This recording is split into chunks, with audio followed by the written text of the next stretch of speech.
Salutations chers auditeurs, j'espère que vous allez bien, que vous vous portez bien en ces temps quelque peu sombres et il faut le dire assez anxiogènes, mais justement, et c'est l'objet de ce podcast, je vous propose une bulle d'air, un partage de souvenirs, une découverte qui va, je le souhaite, vous passionner car présentement je suis avec un invité exceptionnel, un artiste de talent. Salut Sébastien. Bonjour Strikey, bonjour aux auditeurs. Ravi et honoré de te recevoir sur ce podcast. C'est réciproque, ravi et honoré d'en faire partie. Alors d'entrée, on va préciser directement aux auditeurs qui l'ignoreraient qu'on a déjà eu le bonheur de travailler ensemble, qu'on se connaît un petit peu. Oui. On a partagé une vidéo parodique engagée et également sur un album à but caritatif où tu m'as fait l'honneur de poser un texte sorti de tes tripes avec un titre qui te va bien et qui me va bien aussi d'ailleurs. Radical. Radical, voilà. C'était pour un album dont les fonds étaient destinés aux soignants suspendus. Exactement. Et pour ceux que cela intéresse, si j'ai fait les choses comme il fallait, vous devriez trouver le lien dans la description. J'ai préparé un petit texte de présentation de Sébastien parce que je pense, j'ai la prétention de dire que ça donne une très bonne idée de qui est mon invité. Et Sébastien n'hésite pas à me corriger, bien sûr, suite à cette présentation. Alors Sébastien Recchia, c'est un acteur, réalisateur, producteur, humoriste et plus précisément satiriste. Il tient un canal Telegram Restez couché que je vous mets en description où il poste régulièrement des capsules se mettant en scène dans des conversations avec le président ou au téléphone avec un personnage. D'ailleurs, les dernières capsules sont une discussion avec un certain René que je vous invite à aller voir. Il trouve le moyen de faire passer son message, sa critique qui amène à la réflexion sur ce qu'il se passe en sous-marin dans notre pays depuis très longtemps. C'est un éveilleur de conscience qui tape chirurgicalement. Armé de sa plume, de son verbe, de sa voix et de sa gueule de cinéma, Sébastien Recchia met son talent au profit de causes justes, avec comme qualité bien trop rare pour ne pas la souligner, une sincérité qui s'impose naturellement. Je précise que son travail est assez largement posté sur les différents réseaux, et donc je demanderai à ceux qui partagent son travail d'indiquer en description son canal Telegram, parce que ce serait bien sympathique. Ça permet à ceux qui le découvrent de pouvoir suivre son travail. Et je précise que c'est l'unique canal où il faut le suivre. Et je vous invite à aller voir, pour ceux qui n'y sont pas, pour pouvoir entendre ces capsules. Vous avez le lien en description. Voilà pour la présentation. Est-ce que j'ai oublié quelque chose, Sébastien ? Ah non, tu en as même rajouté beaucoup. Donc tu me diras après l'émission combien je te dois. Ouais, je vais t'envoyer la facture. Tu m'envoies la note parce qu'une présentation si sympathique mérite quand même rétribution. Alors, je corrige, je suis plutôt auteur satiriste. J'ai réalisé effectivement un court-métrage, il y a de cela 5 ans, que j'ai coproduit. Mais voilà, c'est la seule réalisation que j'ai à mon actif et donc je ne me considère pas comme réalisateur, même si, encore une fois, j'ai mis le pied à l'étrier. Et sinon, pour le reste, oui, auteur, satiriste, chansonnier, j'ajouterais aussi, essentiellement. Exactement, oui, tout à fait, voilà, chansonnier, tout à fait des parodies musicales qui certains ont fait un certain carton, hein. T'es beaucoup partagé par les gens, par le public, et donc on te voit un peu sur tous les réseaux, sauf que, en réalité, toi, tu es sur Telegram et c'est le seul canal où te suivre. Donc pour ceux qui le découvriraient et qui l'ont déjà vu ailleurs sur d'autres plateformes, sachez que si vous voulez le suivre, c'est sur son canal et c'est en description. On va parler de tes influences au niveau musical, au niveau de la lecture, au niveau cinéma, au niveau pourquoi pas des séries. Mais avant ça, j'aimerais qu'on parle un peu de ton parcours. On l'a jamais abordé dans aucune émission où tu as été invité, puisque tu es souvent invité sur certaines émissions, mais pour parler d'autres choses. Alors, je suis pas souvent invité, hein. C'est rare, je choisis. Disons que tu es souvent invité, mais tu acceptes rarement. Ça peut être ça, mais honnêtement, je ne suis pas tant invité que ça. C'est vraiment au compte-gouttes et ça me va très bien. Mais en général, c'est pour parler d'autres sujets. D'autres choses. Et moi, ce que je trouve intéressant, c'est de connaître un peu ton parcours. Je vais poser quelques petites questions. Tu es né dans quelle ville ? On va faire l'interrogatoire. Hein, Alors, je suis né à Choisy-le-Roi, la bien nommée, en banlieue parisienne, banlieue sud. C'est le Val-de-Marne, 94. Et j'y ai vécu à peu près 38 ans. Voilà. C'est une grosse tranche de vie. Aujourd'hui, tu es à la campagne, c'est ça ? Oui, j'ai vécu toute ma vie en banlieue parisienne et depuis 9 ans maintenant, à peu près, je suis à la campagne. Voilà. J'ai quitté la banlieue pour des endroits plus calmes. Quel genre d'élève, toi, tu étais en primaire? Oh, primaire, maternelle. Oh, alors dès le début, j'étais un élève, je pense, calme, tranquille. Et puis, plus tu grandis, plus tu deviens turbulent. Ah, c'est parti en vrille. Non, mais un peu plus turbulent, on va dire. Mais après, ça dépend à quelle époque, puisque eu égard à mon grand âge, ma mémoire ne me permet pas de remonter jusqu'à la maternelle. J'ai quelques bribes, quelques souvenirs ici et là. Ouais. Mais j'étais un élève qui s'est ennuyé assez rapidement à l'école. On dit que l'ennui, ça développe pas mal l'imagination. Est-ce que tu confirmes ça? Ah, je confirme qu'en regardant par la fenêtre de la classe, j'imaginais beaucoup de choses et j'écoutais un peu moins l'enseignant, évidemment. Mais j'ai pas de mauvais souvenirs de l'école, j'en ai pas de bons. C'est assez neutre. Ça dépend des périodes. Et sinon, j'étais plutôt un bon élève, mais partisan du moindre effort. Je faisais le minimum pour avoir la moyenne, comme on dit. Très bien. Donc, t'aimais pas spécialement l'école, tu détestais pas non plus. Ça s'est passé, on va dire, un peu. Ça s'est plutôt pas mal passé. J'aimais bien, évidemment, retrouver les copains, comme tout le monde. C'est une époque où il n'y avait pas de réseaux sociaux, il n'y avait pas d'écran, donc on jouait beaucoup dehors, on faisait des jeux de gosses, j'allais dire des gosses normaux, à savoir le foot, la bagarre, jouer aux voleurs, aux prisonniers, aux cow-boys, tout ça, y compris d'ailleurs dans les cours d'école. Oui, absolument. Moi, j'ai les mêmes souvenirs que toi sur ça. Pourtant, on n'est pas. Oui, c'est vrai qu'il faut préciser, on n'est pas de la même. Nous ne sommes pas tous les deux de la même année. Oui. Je suis de 86, toi, tu es de 73, si je me souviens bien. Oui. Donc, ça fait pas tout à fait une génération, mais c'est vrai que je trouve ça intéressant de voir un petit peu les petites différences qui peut y avoir. Et donc, toi, au niveau de l'adolescence, ça démarre quoi? Au collège, quoi, à peu près, il me semble. Oui, tu veux dire par rapport à l'école? Ouais, par rapport à l'école, est-ce qu'il y a des matières que tu as plus appréciées que d'autres? Parce que tu sais, souvent on dit, ouais, il y a certains qui sont plus matheux, d'autres qui sont, tu sais, c'est des caricatures. Alors moi, je suis la caricature inverse de celui qui n'était absolument pas matheux. Je vais m'en expliquer dans un instant. J'ai quelques souvenirs quand même avant le lycée qui remontent au collège. J'aimais beaucoup le français, j'aimais beaucoup l'histoire, j'aimais beaucoup les matières littéraires justement, et beaucoup moins les mathématiques et la physique. Il y avait le sport, j'aimais beaucoup le sport, mais bon, ça a toujours été. Et j'ai un souvenir, puisque je suis de ceux qui disent que l'école, en fait, m'a appris à lire, écrire, à compter, et tout ce que je sais, si tant est que je sache à peu près quelque chose, je l'ai appris hors de l'enceinte scolaire, hors de l'école de la République. Et j'ai un souvenir précis, tu vois, là ça me remonte en 5e, en cours de musique. Et tu sais, le cours de musique, c'est le cours où on fout le bordel parce qu'on croit que c'est une récréation. Eh bien, absolument, j'en faisais partie, je l'avoue. Alors, figure-toi que moi, pas du tout. Même si j'étais turbulent, je garde un souvenir de ma prof de musique qui s'appelait Madame Paquignon. Je me souviens encore de son nom, je me souviens même de son physique. Et on devait acheter une flûte en début d'année. Et donc, on jouait les boléros de Ravel à la flûte. Ça m'est tellement resté que j'ai été capable de jouer pendant des années, y compris maintenant, l'ouverture des boléros de Ravel, c'est-à-dire quelques notes, alors que je ne connais pas le solfège.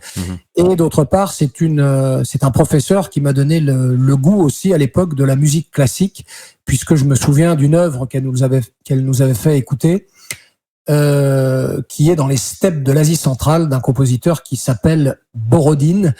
Et c'est une œuvre que j'écoute encore aujourd'hui. Donc on parle de ça fait 35 ans à peu près, voire plus.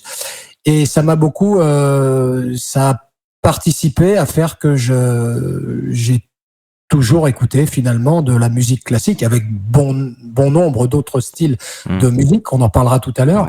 Mais ça, c'est un des souvenirs que j'ai de l'école. C'est un beau souvenir parce que du coup, c'est Madame Paquignon qu'on salue, comme Michel Drucker le ferait. Madame Paquignon. Voilà. Madame Paquignon, si vous nous entendez, c'est à vous. Voilà. Oui, et d'ailleurs que les élèves lui avaient donné un surnom, Paquignon, paquet de voilà. Ah, d'accord. Oui, bon, le classique, Des hein, trucs de voilà. gamin classique. Mais donc ça vient un petit peu contredire ce que je te disais, à savoir que effectivement lire, écrire, compter, ce qui normalement devrait être la tâche de Ah, c'est la base, hein. voilà, la tâche j'allais dire, de l'éducation nationale, mais qui devrait plutôt s'appeler instruction nationale, puisque l'éducation, c'est les parents. Pardon, c'est pas le sujet. Mais donc, voilà, en fait, j'ai aussi cela, c'est-à-dire ce goût qui a pu être éveillé. C'est le souvenir dont je me souviens le plus du collège. Et puis voilà, après, il y a le lycée, et puis j'ai décidé d'arrêter les mathématiques.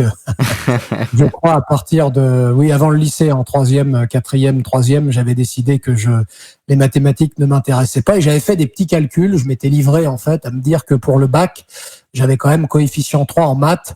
Il fallait que je m'arrange à avoir des notes qui faisaient en sorte que j'obtienne mon bac avec 1 sur 20 en mathématiques. Eh bien, écoute, j'ai eu mon bac avec 1 sur 20 en maths. Voilà. Bravo. Bah, tu vois, c'est un peu ça qu'on a en commun. Moi, c'était un bac très facile. Ça s'appelait STT, Sciences Technologiques et Tertiaires. En fait, c'est le bac pour ceux qui ne sont pas, qui ne sont pas très scolaires, en fait. Hein. Oui. J'ai eu le bac avec un 9 en histoire géo parce que je m'étais embrouillé avec la personne qui m'interrogeait. Voilà, à l'oral. Ça s'était pas bien passé, m'avait saqué, m'a mis un 9, mais j'ai quand même eu le bac. Comme quoi, hein, le niveau est pas très élevé. Surtout. Ou alors, tu as été très bon, hein, ça dépend. On va être réaliste, non, le niveau était bas. Tu as fait une interview en 2022 aux médias en 442. Je le mettrai en description parce que cette interview est très intéressante. On apprend que tu as fait... C'était une interview écrite? Oui, une interview écrite, oui. Absolument. Oui. Tu fais bien de le préciser. Une interview écrite. Tu as fait beaucoup de jobs différents. Tu as fait beaucoup de jobs différents parce que toi, tu as fait... et c'est là où moi, ça m'a... Pourquoi je le retiens? Parce qu'en fait, l'air de rien, on a un parcours... on a quelques trucs en commun quand même au niveau du parcours, parce que moi j'ai fait la faculté aussi, on n'a pas fait la même, hein, mais j'ai fait la faculté, l'université, et j'ai commencé à travailler en parallèle, donc le monde du travail, je me suis lancé dedans, et j'ai fait pas mal de jobs différents, et toi, c'est ton cas, c'est ton cas aussi, et tu as fait beaucoup de choses. Oui. Je trouve que c'est intéressant d'aborder ce sujet parce que j'ai l'impression que c'est assez atypique. Moi, je connais pas beaucoup dans mon entourage à moi, beaucoup de gens qui ont ce genre de parcours-là. Est-ce que toi, tu connais beaucoup de gens qui ont eu ce parcours-là que tu as eu? Oui, j'ai un ou deux copains qui ont eu des parcours comme ça, dits atypiques, entre guillemets, ou en tout cas non linéaires. Et ça a été mon cas, oui, à la sortie de l'université. Ouais. Alors je vais lister rapidement, hein, parce que ça peut être drôle de lister tout ce que tu as fait, parce que je pense qu'il y a beaucoup parmi les auditeurs peut-être de gens qui vont soit qui vont s'y retrouver. D'ailleurs, ça serait super intéressant d'avoir des commentaires sur des personnes qui ont eu ce genre de parcours-là, c'est-à-dire de pas avoir peur de bosser, en fait, de s'adapter. Parce que c'est souvent ça qui...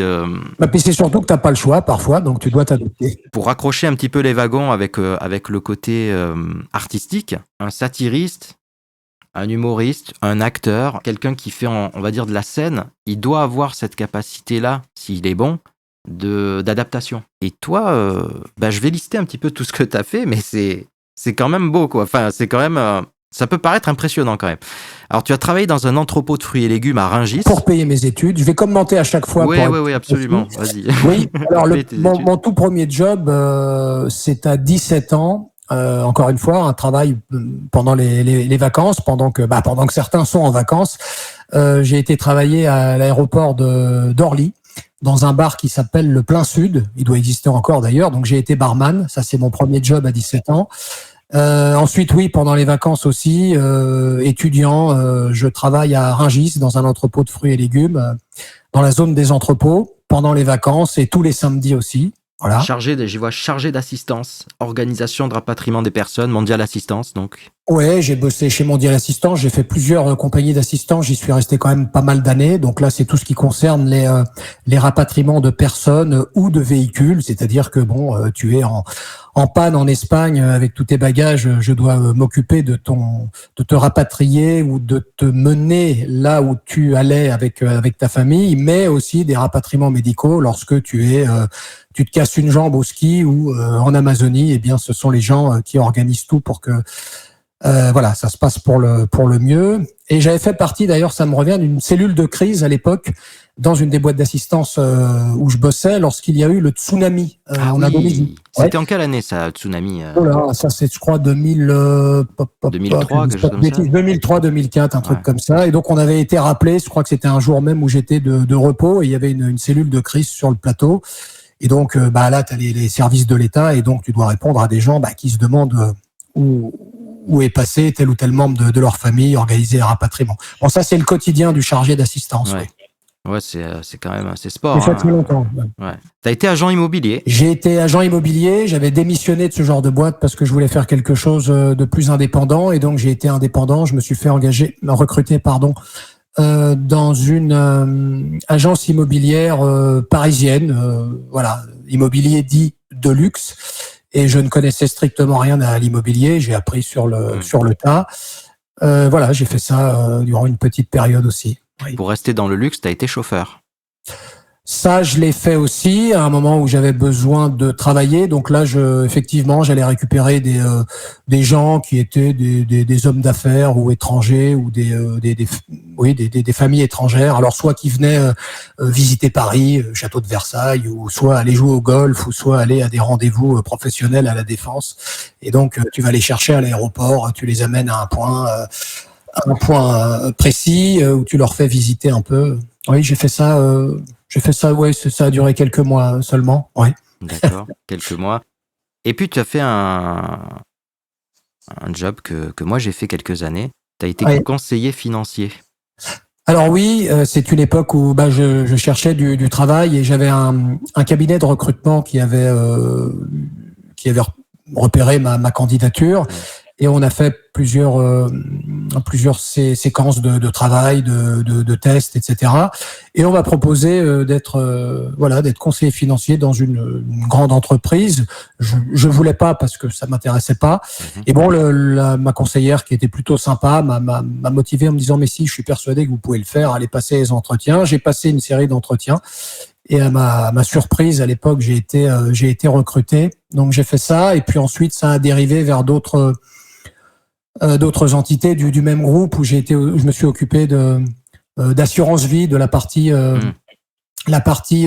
fiscale et juridique, des contrats d'assurance vie dans une autre entité. Donc il y avait du back office, mais avant, en tant que conseiller financier, j'étais vraiment sur le dur, quoi, même si c'était une banque en ligne, on appelle ça une banque en ligne. Ouais. Voilà, donc j'ai travaillé. Oui, c'est vraiment parce qu'il fallait travailler, mais c'est pas quelque chose que j'ai apprécié du tout. C'était financier finalement. C'était alimentaire, purement et simplement. Mais j'ai eu de bons moments parce que, comme dans tous les boulots, tu rencontres des gens qui viennent de tout horizon, d'univers différents. Et j'ai été amené à côtoyer des gens qui avaient bac plus 5, master en finance, etc. Alors que moi, j'ai eu une formation sur le tas, finalement, pour faire le même boulot. Donc, exactement. Ouais. Et donc, comme quoi c'est possible. Hein, voilà. Hein. Tu as été coach sportif. Rien à voir. Sportif, oui. Non, rien à voir, mais voilà, ça fait plus de 40 ans que je fais du sport. J'en ai fait beaucoup et beaucoup de différents. Notamment à la fac, au lieu d'aller en cours, hein, n'est-ce pas? Ah oui, ça, je te l'ai dit en privé, mais il faut pas le dire. Hein. Il faut pas le dire. C'est vrai que j'ai pas passé beaucoup de temps dans les gradins, si on peut dire, de l'université. Même si, encore une fois, là, il y a eu j'ai fait j'ai fait après mon bac, qui était un bac B, sciences éco. Je me suis inscrit à la fac et j'ai fait une fac lettres et langues, mention médiation culturelle et communication. Voilà, un titre très pompeux, pour pas grand chose. Et donc, j'étais à la fac de Saint-Denis. Paris 8, une bonne fac de gauchistes à l'époque, ça l'est toujours sans doute. Et donc, Oui, l'intérêt, c'est que je pouvais choisir mes unités de valeur, mes cours. Donc, j'avais des cours de cinéma, des cours de journalisme, des cours qui m'intéressaient quand même, d'autres beaucoup moins. Et puis, j'ai poursuivi jusqu'à la licence Infocom, information et communication. Oui, donc tu as été, après, tu t'es intéressé au sport, tu as été coach sportif. Alors, je l'ai toujours été, oui, mais c'est pareil. J'ai mis mes compétences ensuite au service de gens qui voulaient se préparer physiquement pour performer sur du marathon, sur du semi-marathon, sur de la préparation physique, de la remise en condition, musculaire, etc. Mais bon, alors ça paraît un peu disparate tout ça, mais si on revient à la fac, si tu veux, à un moment donné, je me suis posé la question de faire le concours du CFJ, Centre de formation des journalistes. Je me souviens avoir vu une épreuve de maths qui était assez rédhibitoire. Je me suis dit, laisse tomber. Non, mais vraiment, hein, je me suis dit, je vois absolument pas le rapport. Ouais. Donc, et puis, je me suis inscrit, en fait, au cours Florent et j'ai fait du théâtre. Et puis, bien, il a fallu manger. Après, on va pas rentrer dans les détails de finalement, la vie, c'est grâce aux maths que tu as évité de rentrer dans le journalisme, finalement. Non, mais de toute façon, ouais, tu sais, j'avais une idée comme ça, mais je pense pas que j'étais fait pour ça. Et puis, et voilà, mon parcours m'a amené à faire tous ces boulots. On continue la liste. Tu as été directeur de galerie d'art. Oui, alors directeur, la galerie ne m'appartenait pas, je précise, hein, évidemment. J'étais un simple employé, mais quand tu diriges une entreprise, aussi petite soit-elle, on t'appelle directeur, on appellerait ça manager, hein, en anglicisme.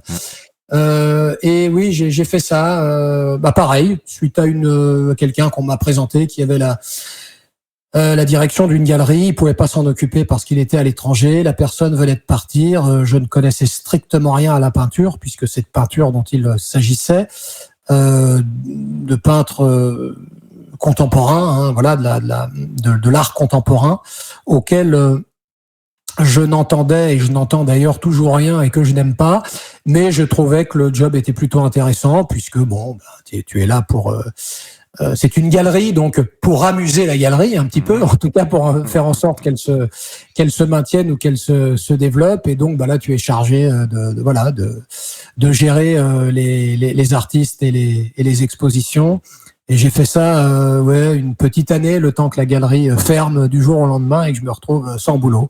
D'accord. Et puis il y a eu encore d'autres choses après. Voilà, ça fait partie de ce parcours et encore une fois quelque chose que j'ai dû apprendre sur le tas.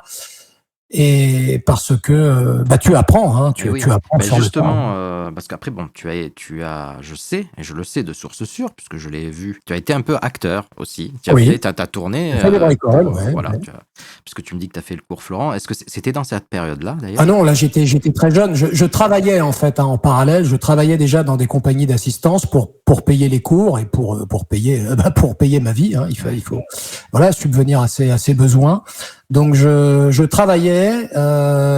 En fait, mon emploi du temps était toujours le même. Hein. J'allais au sport très tôt le matin, j'allais travailler, puis le soir j'allais au cours Florent. Ouais. Voilà, donc j'avais des journées assez remplies.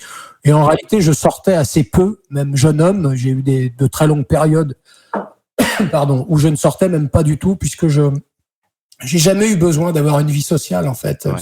Ça peut paraître étrange. Oui, parce que tu crées. Alors pour moi, non, ça me paraît pas étrange, mais c'est vrai que peut-être pour beaucoup de gens, oui. Moi, ce que tu me dis là, ça me parle parce que je suis un peu comme ça. Tout à l'heure, on disait que tu étais un enfant qui s'est pas mal ennuyé. Moi, c'était mon cas aussi. Ennuyé sans m'ennuyer, si tu veux, parce que l'ennui me faisait en sorte que je développais une imagination. Donc, je ne m'ennuyais pas au final. Exactement. Voilà. C'est là où je voulais. C'est précisément là où je voulais en venir. C'est que je m'ennuyais en classe. Hein, je m'ennuyais pas forcément dans la vie. C'est différent. Oui, hein, voilà. C'est ça. Et du coup, tu te mets à créer un peu ton monde, mon univers, de ton univers. Bien sûr. Et donc, tu n'as pas forcément besoin d'aller chercher à l'extérieur ce que tu t'es en autonomie. T'es en autonomie, voilà, c'est ce qu'on appelle de l'autonomie. Mais j'ai beaucoup joué seul. Moi, je suis fils unique. J'ai beaucoup joué seul. Je me souviens de vacances dans la petite maison de campagne que mes grands-parents avaient dans Lyon, à côté d'Auxerre. Et je me souviens de 2 mois et demi d'été à être seul avec mon vélo, à parcourir la campagne, à jouer au foot tout seul. Je faisais des coupes du monde de football tout seul en faisant les commentaires en même temps. Excellent. Je jouais au tennis tout seul. T'étais déjà dans l'acting, hein? J'étais déjà dans l'acting, je faisais plein de voix différentes, je faisais les commentateurs, je faisais les joueurs différents, je faisais les joueurs de tennis différents, je faisais les boxeurs différents, je me battais tout seul, l'un se bat contre l'autre, et je commentais en même temps. J'avais cet univers comme ça. Ouais. C'est incroyable ce que tu dis, enfin moi ça me touche beaucoup, et peut-être certains auditeurs seront touchés par ça aussi, parce que moi pourtant on est vraiment, on a des goûts différents, on n'est pas de la même génération, et pourtant tu vois, moi ce que tu me dis là, moi je l'ai vécu, je l'ai vécu comme ça aussi, tu vois. Donc oui, donc tu as fait beaucoup de choses. Avec toujours en filigrane la création. Ah oui, il y a une chose aussi, quand tu travaillais là dans l'entrepôt de fruits et légumes, c'était pour Pomona. Ah oui, tout jeune, oui, voilà. Quand j'étais étudiant, Pomona. Et je crois que tu as travaillé aussi chez Pomona. J'ai travaillé aussi chez Pomona. Alors moi, toi c'était dans la préparation de commandes, moi c'était tireur-expéditeur à moins 25 degrés, ce qui s'apparente un petit peu à une sorte de préparation de commandes dans des conditions un peu complexes. On devait préparer les commandes. C'est ce que j'ai fait. Pour que les camions après puissent être chargés. Être chargés, j'ai fait tout ça. Voilà.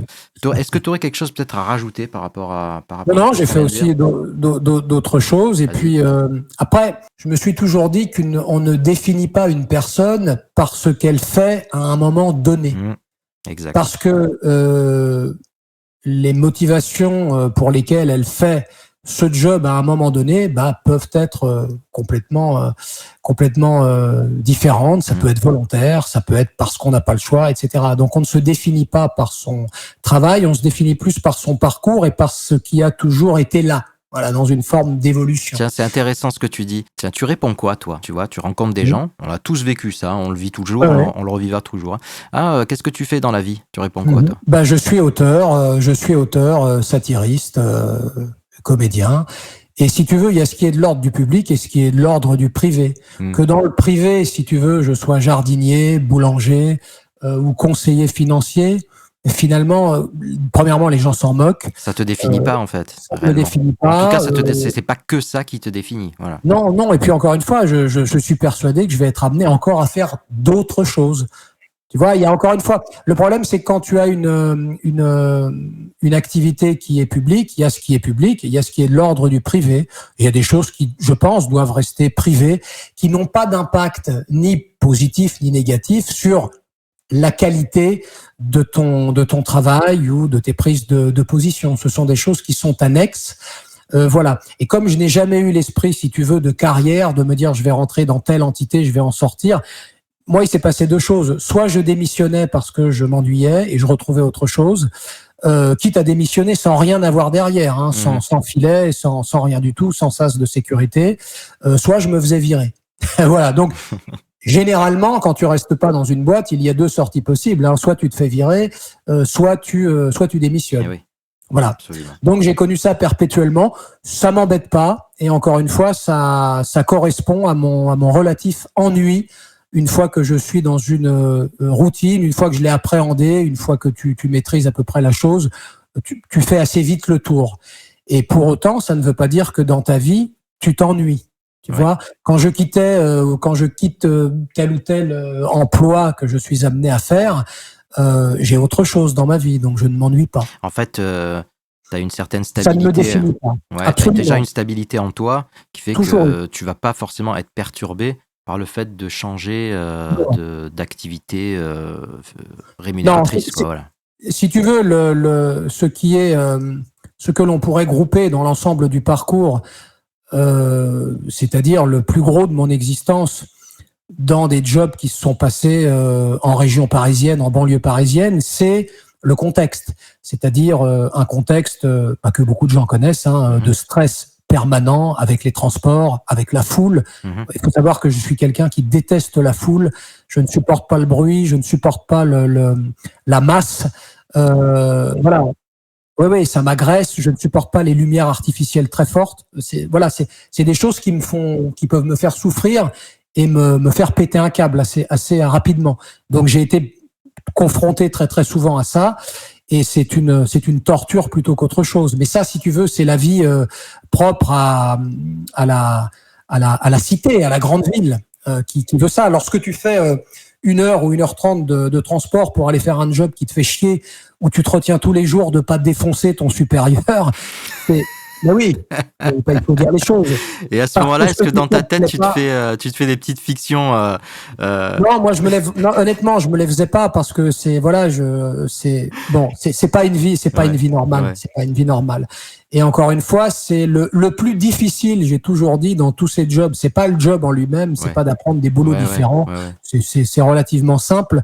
Le plus dur, c'est le stress qui est inhérent à tout ce qui est hors du. Alors, le stress dans le travail, si tu veux, relativement à de, à de la communication avec soit des supérieurs, soit des collègues, ou parfois ça peut être conflictuel, parce que tu as toujours des luttes d'intérêt, tu vois, pour tel ou tel poste, parce que tu as des gens qui sont très carriéristes ou qui vont arnaquer des clients et toi t'es pas d'accord. Bref, il y a tout un tas de configurations possibles qui peuvent t'amener au stress, et tu as tout le stress qui est dehors. Alors j'étais quand même, ouais, au bout d'un moment tu deviens hermétique au stress.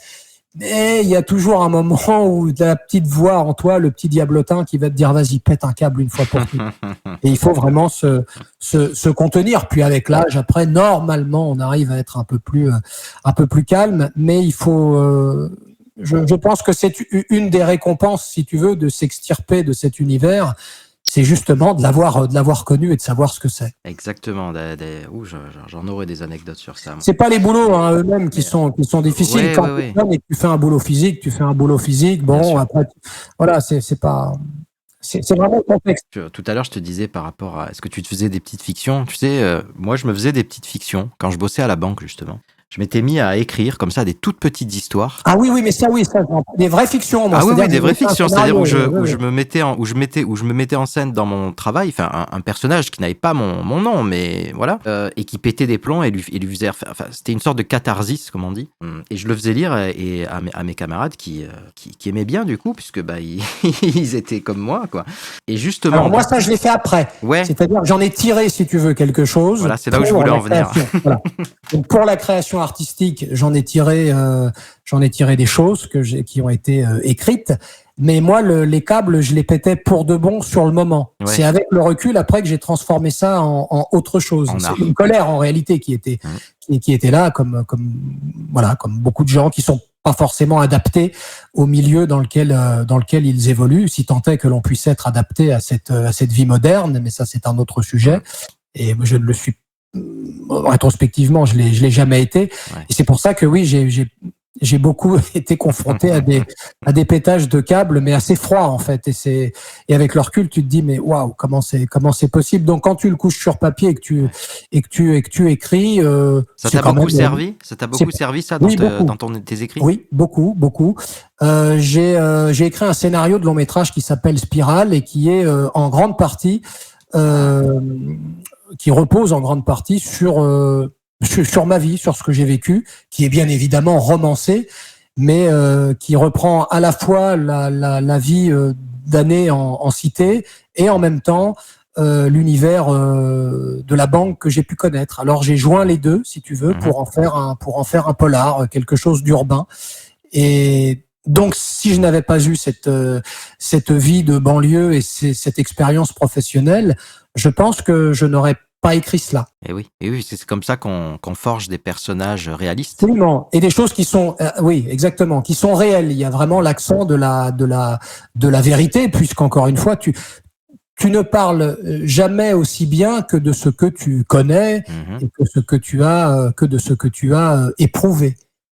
Voilà pour cette parenthèse. Justement, ça nous permet de basculer dans cette partie sur tes influences. Oui. On peut dire finalement, est-ce que ce serait correct de dire que ta première influence, c'est ton vécu? Oui, mais si tu veux, je crois comme beaucoup de gens, c'est-à-dire qu'en fonction de ce que tes parents ou tes grands-parents vont écouter comme musique, vont voir comme film, de l'époque dans laquelle tu as évolué, forcément, tu vas avoir des influences. Ouais. Donc on peut y venir. Et les miennes évidemment sont liées à mon environnement familial, à un environnement culturel de l'époque qui commençait déjà à disparaître un petit peu, puisque ta génération et la mienne, moi je suis à l'articulation, si tu veux, du moment où on commence à être infiltré, pénétré, noyé par la culture entre guillemets, après ça se débat, américaine notamment, et aussi par la pensée gauchiste, post 68 hard, qui se ressent dans le cinéma d'ailleurs avec la nouvelle vague que je déteste absolument, la nouvelle vague qui avait ces intellectuels qui écrivaient et qui ont voulu réaliser leurs propres histoires, où tu vois un gars et une fille autour d'une table en train de se palucher pendant 2 heures à se dire je t'aime, tu m'aimes, moi aussi, ça c'est insupportable. Je hais ce cinéma, je le déteste, ça m'a jamais plu. Et c'est le cinéma qui venait pour tuer le cinéma de papa, c'est-à-dire le cinéma de Jean Gabin. On va y venir. On peut aborder si tu veux directement le cinéma, oui. Mais peut-être faire un petit crochet sur la lecture. Oui, bien sûr. Donc, tu me dis que tu as écrit donc Spirale, c'est ça? Ça, c'est un scénario. C'est un scénario. Oui. Et j'ai écrit une nouvelle aussi. Tu as beaucoup de scénarios de côté. Oh, beaucoup. Non, beaucoup, ce serait mentir. J'ai quelques développements. Je dois avoir 2-3 scénarios de court-métrage et un scénario abouti de long-métrage. C'est un gros travail, que d'écrire un scénario. Déjà, se lancer et l'écrire, avec la forme qui convient, voilà, tu écris une version, 2 versions, 3 versions, 4 versions, 5 versions, 6 versions, tu arrives à quelque chose que tu estimes en tout cas abouti, oui. Et puis j'ai commencé à écrire une grosse nouvelle ou un petit roman, ça dépend. Toujours encore une fois inspiré de ce que j'ai connu. Et j'ai été interrompu puisque bon, à pas revenir sur ce qui s'est passé, mais mon matériel m'a été saisi pendant 18 mois. Et par conséquent, n'ayant pas de copie, lorsque je l'ai récupéré, il y a de cela quelques mois, eh bien, je n'ai pas pu me replonger dedans. Je n'arrive pas à faire l'effort d'ouvrir le dossier et de regarder ce que j'avais écrit. J'avais 150 à 180 pages déjà, je crois. Donc, j'ai été brusquement interrompu. Donc, j'ai fait d'autres choses. On en parlera, si tu veux, tout à l'heure, sur d'autres supports. Et c'est la première fois que je me lançais dans l'écriture d'un roman ou d'une nouvelle. Et bon, malheureusement, ça a été brusquement interrompu. Et pour l'instant, en tout cas, je n'ai pas le goût ou le courage de m'y replonger. Mais peut-être que ça viendra. Donc, pour revenir à ta question, sur la lecture, je crois. Oui, moi, j'aimerais bien savoir quel est le premier livre qui t'a marqué, en tout cas celui dont tu te souviens, parce qu'on ne se souvient pas forcément toujours de tout. Alors, si on reprend tout gamin, à l'époque, tu sais, où tu lis pas encore des romans, c'est-à-dire l'âge de mes enfants finalement, eh bien, je leur fais découvrir ce que moi-même je lisais et que j'ai encore en bibliothèque. Je parle de bande dessinée déjà. Bien sûr. Doucement. Alors moi, je lisais Tintin. J'ai tous les albums des aventures de Tintin que ma fille a commencé à lire aussi. J'avais Tintin et Gaston Lagaffe, qui étaient véritablement mes 2 bandes dessinées préférées, où je me souviens d'éclats de rire tout seul dans mon lit, voilà, en lisant le soir avec ma petite lampe. Donc c'était Tintin. Et puis ensuite, je suis d'une génération où on commençait à lire quand même très jeune des auteurs que l'on peut considérer comme des classiques, ou en tout cas qui sont issus de la pensée classique. Je pense à des gens comme Balzac, la comédie humaine. Alors ça, c'est un peu plus tard, mais c'est déjà au collège. Tu commences à toucher un peu au Père Goriot, le colonel Chabert, Émile Zola, tu sais, avec sa fresque sur les comment s'appelle cette famille, les Rougon-Macquart. C'est l'histoire d'une famille sous le Second Empire, et donc Zola a écrit entre autres, je sais pas, pour les plus connus, L'Assommoir, Germinal, Nana. Alors la bête humaine, et la bête humaine que je n'ai, tu vois, jamais lu, et on en reparlera tout à l'heure, et qui est un film que j'ai vu en revanche, un film de Jean Renoir. Ouais, c'est adapté par Jean Renoir avec évidemment l'immense Jean Gabin. Et donc on lisait très jeune ces auteurs-là. Ça, c'est dans on va dire ma prime jeunesse. Et après, ce dont je me souviens, alors là, on arrive à 14, 15, 16 ans. Je suis d'une génération, j'ai joué moi aux jeux de rôle. Donc, ces jeux de rôle, Donjons et Dragons, l'Appel de Cthulhu, sont inspirés de lectures que j'ai eues ensuite, ou que j'ai eues de manière concomitante, c'est-à-dire que j'ai lu assez jeune, là on est peut-être vers, entre 15 et 17 ans, Tolkien, avec Le Seigneur des Anneaux. J'ai lu aussi Howard Philip Lovecraft, avec l'Appel de Cthulhu. Alors là, ça c'est un univers que j'adorais, cet univers horrifique, avec cette théorie des grands anciens qui seraient là avant nous depuis des millions d'années, et qui sont tapis dans l'ombre. C'est ce qu'on appelle un style, horreur cosmique. Tu vois, voilà. Ouais, je vois, ouais. On voit l'être humain comme ridiculement petit à l'échelle, évidemment, du cosmos. Et je me souviens encore de nouvelles qui me faisaient frissonner. C'est encore en bibliothèque, hein, et j'ai relu il y a quelques années de cela encore des nouvelles. Je me souviens de l'affaire Charles Dexter Ward, le rôdeur devant le seuil. C'est des nouvelles très courtes. Là, on est à tout début du 20e, fin 19e, plutôt tout début du 20e. Et puis donc, avec des gens comme Tolkien, on lisait Edgar Poe, avec Histoire extraordinaire, avec des nouvelles très courtes. Et j'ai beaucoup lu, plus jeune encore, Agatha Christie. Ah oui. Les romans policiers d'Agatha Christie, c'est vraiment très bien écrit. Je les ai quasiment tous lus, parce que j'adorais lire Christie. Qu'ai-je lu encore? Et puis ensuite, si on a le droit de remonter là où c'est après. Tu es complètement libre, tu remontes comme tu veux parce que alors là, évidemment, aujourd'hui, on va pas parler d'ouvrages politiques, théologiques ou voilà. Oui, on parle de littérature. Dans la fiction, voilà. Voilà, on va rester dans la fiction. Et puis ensuite, j'ai découvert quand j'ai fait du théâtre. Alors donc jeune adulte, j'ai découvert des auteurs de théâtre, donc comme Tennessee Williams, comme Tchekhov, comme Lars Noren, Jean-Louis Bourdon, et évidemment tu te coltines aussi un peu les auteurs classiques. Alors je pense au trident fameux du XVIIe siècle qui est constitué par Molière, Corneille et Racine. Donc là, on est vraiment la pensée classique. Et puis, je découvre aussi jeune adulte en ce qui concerne la littérature étrangère. Donc, j'ai adoré évidemment Lovecraft. Et j'ai découvert James Ellroy. Donc c'est tout le milieu interlope, tu sais, le milieu de la mafia de Los Angeles, avec son fameux quatuor de Los Angeles. Ouais. Ça va te parler, puisque certains ont été adaptés au cinéma. Le Dahlia Noir, Le Grand Nulle Part, LA Confidential et White Jazz. Je crois que c'est dans l'ordre. Il faut vraiment lire les 4. C'est fou, incroyable. C'est extrêmement violent. C'est quoi, du style film noir, c'est ça? Ah, totalement. Ouais, ça décrit encore une fois l'univers de la prohibition, de la mafia, de la police aussi extrêmement corrompue de l'époque. Et puis avec c'est l'époque, tu sais, des grands voyous comme Mickey Cohen. Voilà. Donc on est dans les années 40, 50, 60, essentiellement 40, 50. Et j'aime beaucoup cette littérature noire, donc avec James Ellroy qui a fait autre chose que son quatuor. Il a fait Un tueur sur la route, il en a écrit Lune sanglante, voilà, pas mal de choses de lui que j'ai lu. Plus tard, j'ai découvert un auteur aussi dans cette verve-là qui s'appelle Ellory. Alors c'est pas Ellroy, c'est Ellory, avec un bouquin que ma femme m'avait acheté qui s'appelle Les Assassins. C'est vraiment un thriller absolument remarquable. Seul le silence aussi, j'ai lu de lui. Et j'aime beaucoup, là c'est vraiment pour la pure littérature, encore une fois, pour tout ce qui concerne le policier, on va dire, le roman noir. Ouais. Michael Connelly, tu sais, avec la série des Harry Bosch. Moi, je n'ai pas vu la série, mais en revanche, j'ai lu quasiment tous ces bouquins, parce que j'aime bien, ça me détend. Et puis ensuite, entre deux, pour en revenir à une littérature, j'allais dire, bien de chez nous, j'aime beaucoup Balzac, c'est une très belle langue. J'aime beaucoup Victor Hugo, notamment La Légende des siècles, même si j'aime beaucoup moins le personnage, mais ça c'est une autre histoire. On parle uniquement là de son talent. Plus tard, adulte, j'ai découvert Georges Bernanos que j'aime beaucoup, Léon Bloy. C'est des gens en plus qui sont dont je me rapproche de la pensée.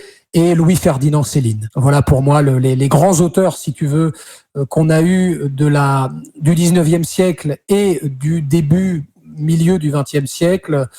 On peut mettre ces 3 noms, c'est Léon Bloy, Georges Bernanos, Louis-Ferdinand Céline. D'accord. Alors il y en a d'autres, mais voilà en gros. Une sacrée culture que tu as.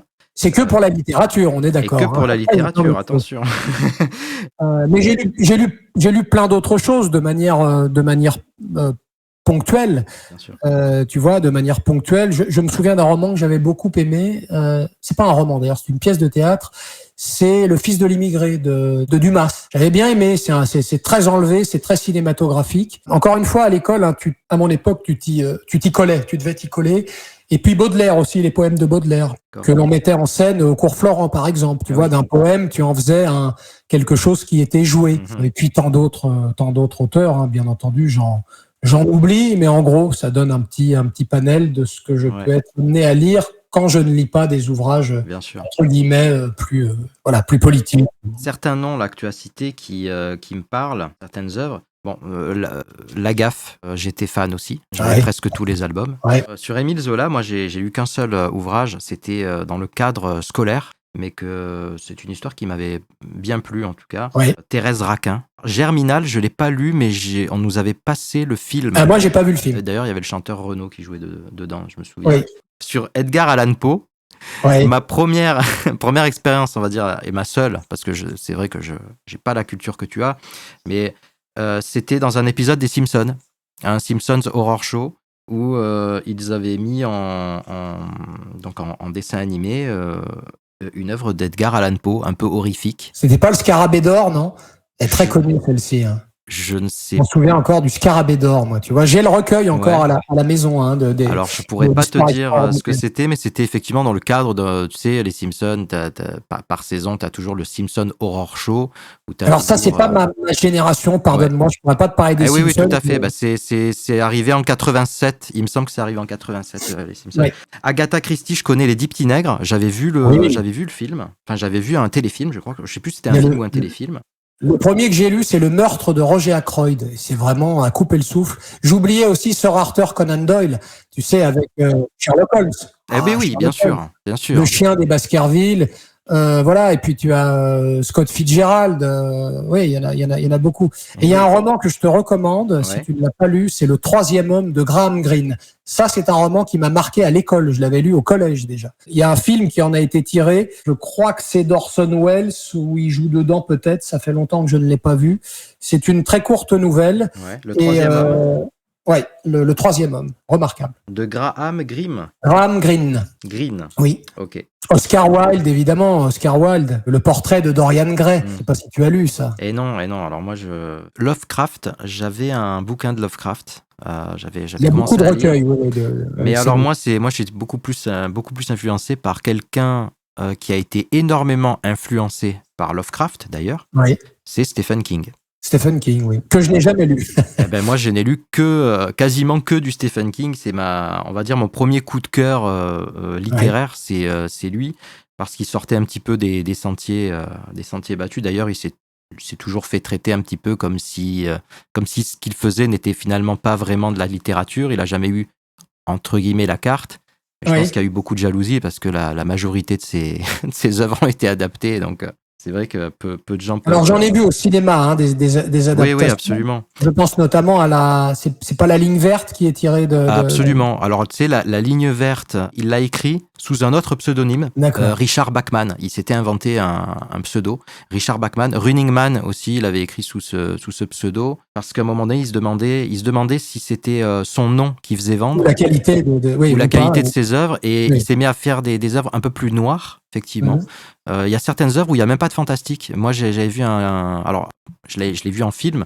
Ça s'appelait Dolores Claiborne, qui m'a fait chialer, hein, pour ceux qui connaissent, ils me comprendront. Mais oui, donc oui, Lovecraft, l'univers un peu Lovecraftien, moi, ça me plaît bien. Ça me plaît bien, effectivement. Et là, tout à l'heure, tu as cité James Ellroy.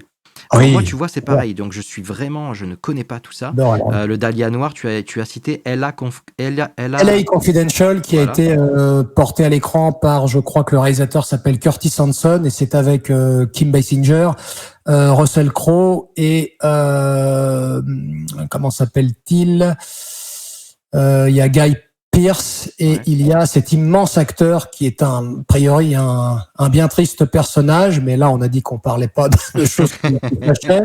Hollywood, je pense que si on creuse trop, ça va vite sentir mauvais. Hein, Kevin Spacey. Oui, Kevin Spacey. Ouais. Et LA Confidential, très très bien. En tout cas, pour moi, un formidable film. En revanche, le Dahlia Noir, tu vois, de Brian De Palma, je trouve que c'est pas bon.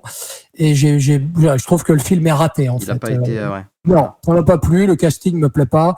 J'ai pas aimé. C'est pas du tout ce que si on parle de cinéma tout à l'heure, mais en tout cas, c'est pas dans De Palma, là, je trouve que c'est pas du tout ce que je retiens. Donc, c'est pas toujours facile d'adapter à l'écran Et d'ailleurs, est-ce que sur certaines œuvres, est-ce que ça se justifie pas forcément selon l'œuvre? Le Quatuor de Los Angeles, en l'occurrence, il vaut vraiment mieux le lire. C'est extrêmement dense. C'est étouffant presque. Je pense notamment au deuxième, Le Grand Nulle Part, qui est un roman absolument fou, quoi. Je pense pas que ça puisse véritablement se traduire à l'écran avec voilà. Non, je ne pense pas. Je ne pense pas. Voilà. Compliqué. On va parler cinéma et séries, mais d'abord, moi, ce que je te propose, c'est de souffler un petit peu en parlant musique. Alors, ça fait une sorte de parenthèse et en même temps, ça reste quand même bien dans le thème. Ah, complètement. La musique. Dans ton art, hein, quand tu écris, toi, est-ce que parfois tu utilises la musique pour te mettre dans certaines conditions pour écrire? Alors, pour écrire, non. Ou est-ce que tu restes sur le silence? Alors, j'aime beaucoup le silence, en fait. J'aime vraiment quand il y a pas de bruit. En revanche, j'écoute de la musique pour me mettre dans certaines conditions de réflexion, si tu veux, aussi. Encore que, je suis quand même plus dans ce cas-là à ce que j'écoute. Et donc, voilà, j'écoute vraiment. Tu vois, c'est pas un bruit de fond, hein, j'écoute la musique. Je l'ai fait une fois lorsque j'ai écrit Spirale, par exemple, puisque c'est un polar urbain. Donc là, en effet, je me souviens d'avoir écouté des bandes originales de films qui me mettaient véritablement dans cette ambiance. Et j'ai écrit le scénar en écoutant en boucle une bande originale qui est signée, c'est un Français, Erwan Kermorvan, qui avait signé il en a signé beaucoup, mais entre autres la bande originale de 36 quai des Orfèvres, le film d'Olivier Marchal. Et je trouvais que cette bande originale collait parfaitement à ce que j'étais en train d'écrire. Donc j'ai écrit ça avec cette musique dans les oreilles, mais en boucle. Donc je la connais par cœur. Et ça m'a aidé. Il y avait ça. Et j'écrivais aussi pas mal en écoutant la bande du Dernier Samouraï. La bande originale, Dernier Samouraï. C'est le film avec Tom Cruise, ça, non? Avec Tom Cruise, qui est une bande originale signée Hans Zimmer. Ah ben oui, alors lui, il en a fait quand même. Celui qui le connaît pas, il vit dans une grotte. Il vit dans une grotte. Il en a fait quand même quelques-unes, Hans Zimmer. Donc voilà. Mais c'est vraiment, si tu veux, à des moments très particuliers. Et comme je suis quand même beaucoup dans la drôlerie et la satire, j'ai pas besoin de musique pour m'aider à faire ce que j'ai à faire. Je me concentre, c'est tout. Alors tu sais, pendant que tu me racontais tout ça, ça me faisait sourire et parce que ça me parle beaucoup, parce que c'est ce que j'ai fait, par le passé où j'écrivais des petites nouvelles. En fait, je m'étais mis à écrire des nouvelles par épisode et je faisais lire ça à mes collègues de travail. Ça me motivait parce que du coup, tous les soirs, j'écrivais un nouvel épisode et je découvrais en même temps que j'écrivais le déroulement de l'histoire. Et j'avais dans les oreilles beaucoup j'écoutais Seal. Alors oui, c'est drôle que tu parles de Seal parce que figure-toi qu'il y a à peu près de ça une semaine, ma fille qui va avoir 10 ans a eu pour Noël, tu sais, un baladeur, comme ça qu'on dit encore aujourd'hui, hein. On appelait ça un Walkman. Moi à l'époque j'avais les Walkman, les cassettes. Exact. Voilà. Allez, recto verso. Puis il y avait les auto-réversibles, hein, c'est-à-dire que des fois ça faisait le travail tout seul. C'était le top de la technologie. Et donc elle a eu un Walkman laser. Et donc elle fouillait un peu dans les CD de la maison pour savoir ce qu'elle pouvait écouter. Elle chine de temps en temps, elle fait ses petites choses. Et je suis tombé sur des CD de Seal et je lui ai dit tiens, écoute ça. Donc j'ai 2 albums de lui, je crois. Ah oui, voilà. Moi sa musique m'a beaucoup transporté. Je m'en suis servi, si tu veux, pour écrire. Ouais. Alors je sais que ça va paraître un peu bizarre, mais ça me met. En fait, j'avais besoin de me sortir un peu, de me mettre dans une sorte de transe. Ouais, on peut appeler ça comme ça, je sais pas. Où je suis vraiment à ce que je fais. Et quand j'écris, et là, tu vas me confirmer si toi, ça te fait Alors, ça si tu étais vraiment à ce que tu faisais, je te confirme que tu n'étais pas en transe. La transe est un état second fort déconseillé. Hein, d'accord. Bon, je sais pas comment appeler ça, mais si tu veux, je voyais, j'avais une vision un peu cinématographique de ce que j'écrivais. Bien sûr. Tu vois. Oui. C'est-à-dire tu vois les images qui défilent. Exactement. Toujours ça. Hein, y a des chansons, peut-être, une question toute simple. Oui. Le premier album ou artiste qui t'a marqué? Oh, bah ça remonte à... J'imagine qu'il y en a plusieurs, hein, mais bon. Oh, bah, il y en a beaucoup. Oui, c'est un peu difficile en fait de répondre à cette question. Maintenant, si tu veux par étapes. Ouais, par étapes. Quand j'étais petit, je me souviens que ma grand-mère chantait. Elle chantait très bien. Elle avait une très belle voix et elle chantait beaucoup de chansons italiennes. Et voilà, donc j'ai grandi avec des chansons napolitaines, voilà, que beaucoup de gens d'origine italienne et de mon époque connaissent. Et puis ensuite, il y a tous ces gens qui étaient écoutés par les gens de l'époque. Hein. Je parle début des années 70, fin des années 70. Donc, j'ai été élevé, avec des gens comme Yves Montand, Jean Ferrat, Brel, Brassens, Eddie Mitchell. Après, goût personnel, ma mère écoutait donc ces gens-là aussi. Je me souviens dans sa petite voiture. Et donc, ça te forge un petit peu l'oreille. Et elle mettait, alors que pourtant elle n'est pas du tout issue d'une famille qui écoutait ce genre de musique. On avait des compilations de CD de musique classique aussi. Et ça, lié à ce fameux cours dont je parlais en début d'émission de cinquième, donc de ce cours de musique, où Borodine m'est toujours resté en tête et où je l'écoute toujours aujourd'hui. Eh bien, j'ai eu le goût assez tôt pour la musique classique. Et donc, ce qui ne m'empêchait pas d'écouter à 14 ans à la fois, je te dis n'importe quoi, hein, qui n'est pas n'importe quoi d'ailleurs, mais Manuel de Falla, Mozart, Maurice Ravel, Debussy ou Borodine. Et j'écoutais en même temps Run DMC ou Grand Master Mélimel, ou du rock, des choses comme ça, puisque encore une fois, à cet âge-là, c'est là où il y a la culture américaine qui commence à nous pénétrer. Et pour faire très très vite, en fait, après vers 17, 18 ans, j'ai découvert des gens comme Jimi Hendrix, Stevie Ray Vaughan, Eric Clapton. J'écoute encore aujourd'hui.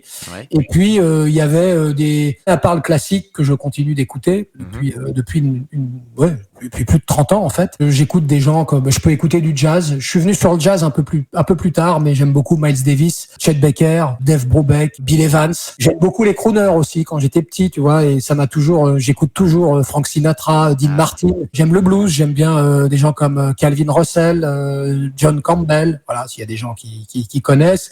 Et puis en gros. J'ai beaucoup écouté des groupes comme les Rolling Stones, Pink Floyd, Toto, qui est un groupe préféré. J'ai toujours adoré ce groupe. Je les suis depuis des années, depuis que je suis gamin en fait. Après, tu as eu toute cette période. Moi, je suis de la période qui arrive juste après. Le funk et donc qui était encore très présent, donc je sais pas, on peut citer Barry White, Chalabar, Delegation, Maceo Parker, Prince, Chaka Khan, et puis des choses plus anglophones, j'allais dire blanches entre guillemets, Nick Kershaw, Phil Collins, Police, Genesis, Glenn Frey, tu vois, les Eagles, dont Glenn Frey d'ailleurs était issu. Voilà, donc j'écoute beaucoup de choses assez variées, mais aujourd'hui, si tu me demandais ce que j'écoute en priorité, c'est de la musique classique et du jazz. D'accord. Voilà. Essentiellement. J'en ai oublié un. Je pense que c'est peut-être le seul qui peut me faire pleurer sur certaines chansons. Vas-y. C'est Luciano Pavarotti. Ah ben oui. Luciano Pavarotti. Alors lui, évidemment, et surtout quand il chante des chansons qui me replongent dans mon enfance. Je dois. Ça, c'est des musiques, ça fait partie un peu des chansons qui te transportent à un certain moment de ta vie. Ah oui, là, ça me ramène vraiment là où je suis né, et à mes grands-parents, et donc c'est extrêmement affectif. Ça passe dans le sang directement. Là. Exactement. Il y a des musiques comme ça. Oui. Qui nous ramènent à certaines périodes et qui ont un sens pour nous, totalement sentimental. Ah attends, et quand Pavarotti chante du Puccini ou je sais pas, Léon Cavallo ou d'autres, ça me colle quelque chose là. Je fais pas le malin. Eh bien, on va basculer sur le cinéma et les séries du coup. On va rappeler justement, c'est le moment de le rappeler. Tu as réalisé un court-métrage. Il y a 5 ans déjà, donc La Menace. Sur l'interview du Média en 4K2, donc il y a une interview écrite que je mettrai en commentaire. Pas en commentaire, en description, pardon. Ouais. que je mettrai en description, on peut lire que ce court-métrage a été primé. Tu as quand même eu des prix, hein, à New York, Oui, il y a eu des Los prix, mais Angeles. bon, Ah, mais c'est oui. pas rien, c'est quand même des prix, quoi. New York, New Los York, Los Angeles, Lisbonne, Angeles, ouais, Turquie, je crois. en Turquie aussi. Ouais. Alors en fait, il a été sélectionné nulle part en France. Il a été sélectionné dans les festivals à l'étranger, mais que nos auditeurs comprennent bien. Hein, il s'agit évidemment de festivals de films, on va dire de second rideau. Il y a pas de mal à ça. De festivals de films indépendants. Et je précise évidemment aussi, à toutes fins utiles, que pour réaliser ce court métrage, je n'ai pas touché un seul centime de l'État, hein, pas d'aide de la région ou de quoi que ce soit. J'aurais d'ailleurs beaucoup à dire là-dessus, mais c'est pas le sujet. Et que quand on parle de coproduire un court-métrage, on parle plutôt de mettre un peu d'argent, puisqu'on n'en gagne pas. C'est pas le but du jeu, c'est pas le but de la manœuvre. Voilà. Ceci étant précisé, parce qu'un jour il y a un rigolo qui était venu sur Instagram me dire, puisqu'il avait vu le déroulement, si tu veux, du tournage, des photos du tournage, et puis des photos des prix, hein, des sélections en festival. D'accord. Ah bah ouais, alors un mec évidemment, hein, sans photo de profil. Ah ouais, tu parles du système, mais là t'en as bien profité du système. Donc je lui ai répondu, espèce d'abruti, j'ai rien profité du tout, puisque déjà il faut connaître l'économie du court métrage. Quand tu n'as pas d'argent qui vient de l'État, bah c'est de ta poche. Hein, et c'est gratuit, et tu le fais gratuitement, et tu le fais pour avoir une œuvre, pour avoir quelque chose qui reste, parce que tu as envie de le faire, parce que ça te plaît, et tu le fais avec passion, mais ça n'a rien à voir avec le système. Tu ne profites de rien, encore une fois, pendant que le type qui va raconter n'importe quoi comme ce type-là, et qui va lui partir en vacances avec son argent, toi, l'argent que tu aurais pu mettre pour partir en vacances, tu l'as mis dans le court-métrage. Exactement. Voilà, oh, il y a beaucoup de gens qui parlent sans savoir, parce que c'est quand même bien facile de parler de loin. C'est plus facile de parler que de faire les choses. Exactement. De toute manière, fermons cette parenthèse et continuons. Continuons. Est-ce que tu as des références, que ce soit de réalisateurs, acteurs ou dans l'écriture, hein? J'en ai beaucoup de références, mais en l'occurrence pour ce court-métrage-là, est-ce que tu t'es appuyé Pas du tout. C'est une histoire qui sort complètement de ma tête, qui ne ressemble à aucune autre et qui non, je me suis pas. Non, j'ai déjà essayé de me débrouiller puisque je n'avais jamais fait ça. Ouais. Donc j'ai passé une petite formation entre guillemets pour avoir des bases, hein, de tout ce qui concerne les différents pans de ce que constitue la réalisation, surtout quand tu as toi-même écrit et que tu coproduis. Donc voilà, il faut être un peu partout. Il faut remonter les manches et mettre les mains dans le cambouis, puisque c'est un exercice auquel je ne m'étais jamais prêté jusqu'alors. Et voilà, on s'est dit à un moment donné, n'étant jamais aussi bien servi que par soi-même, on va essayer de. Et donc j'ai fait une petite formation qui a été sanctionnée par un petit diplôme. Hein, voilà, ça vaut ce que ça vaut. On peut jamais être réalisateur. Autant, voilà, un réalisateur qui va apprendre sur le tas et qui fait 10-15 films, évidemment, beaucoup plus, comment dirais-je, compétent que moi. Mais en tout cas, ça m'a servi à avoir quelques bases, ne serait-ce que pour parler un peu d'égal à égal avec les techniciens qui travaillent avec toi et de pas débarquer en ne connaissant rien. Ce qui peut être possible à partir du moment où tu sais où tu vas et que tu fais confiance aux techniciens, c'est aussi eux qui font le film. Hein. Le mérite n'est pas celui du seul réalisateur, c'est une équipe, même pour un petit film. Hein, c'est des gens qui sont là et heureusement qu'ils sont là. Mais non, pour en revenir à ta question, là pour le coup, je me suis inspiré de personnes. Voilà. D'accord. Même dans le style, je veux dire, peut-être un peu. Non, pas forcément. C'est quelque chose d'un peu angoissant. Donc après, ouais.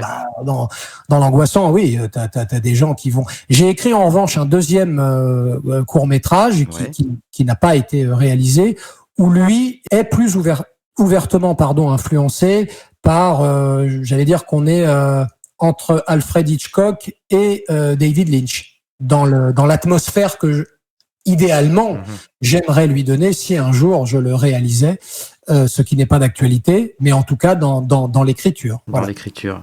Ça m'a inspiré pour écrire ce court-métrage qui s'appelle Dimension. Dimension, oui. Ok. Tu me parles d'Alfred Hitchcock et de David Lynch. J'allais justement aborder le sujet des réalisateurs du coup, dont tu admires le travail. Donc, ils en font partie. Oui. Est-ce que tu aurais envie de nous citer d'autres noms de réalisateurs qui, toi, t'inspirent, qui t'ont... Évidemment, on est là pour ça. Alors, j'adore un réalisateur qui s'appelle Sidney Lumet, qui a fait un paquet de très très bons films. Je les ai presque tous vus.